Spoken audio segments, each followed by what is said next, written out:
So in the last video, we went ahead and solved our two equations in the system. There were two linear equations.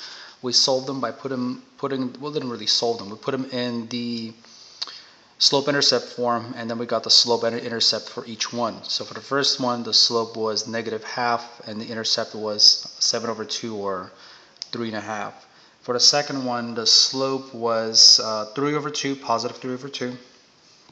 The intercept was -5/2 or -2.5, same number. And then once we had this, we went ahead and graphed them.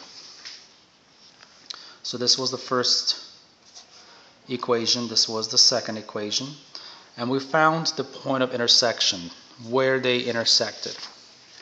And that point was right over here at x3 and y2. Again, you have to be very careful when you graph them in order to find an accurate point of intersection. If you're off by a single digit, it's not going to work. So you have to be very careful. Rulers are recommended, as is graph paper. Alright, so now that we have our intersection point, the next step is to go ahead and see through new paper. Go ahead and plug that point into both graphs. So the first graph, again, straight from the book, is the x plus 2y equals 7. It's the same graph that we used. It's the first one. And the point that we're trying to plug is 3, 2, our point of intersection. Now remember, any order pair, the first one's the x, the second one's the y. So we just plug it in. X is 3 and y is 2.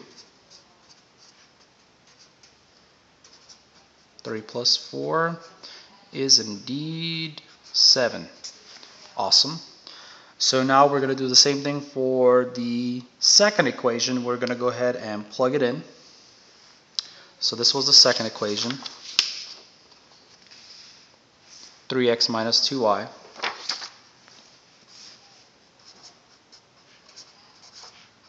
equals 5. So again, the same point, not different points, has to be the same point, has to work for both. So we plug in 3 for x and 2 for y, and go ahead and do your multiplication. 3 times 3 is 9, 2 times 2 is 4, it's a -2 times 2, so it's a -4. 9 minus 4 is 5, and 5 does indeed equal to 5, so we're done. We took our two equations, so our two linear equations in the system, we put them in slope-intercept form. We got our slope and the intercept. Then we plotted those onto the graph.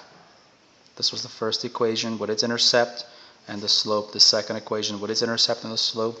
We found where they intersected.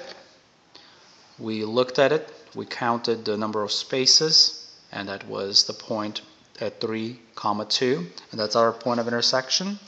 Then to check it, we plugged it back into both equations, and both of them worked out, and that's exactly what you want. You want both of them working out. That's about it.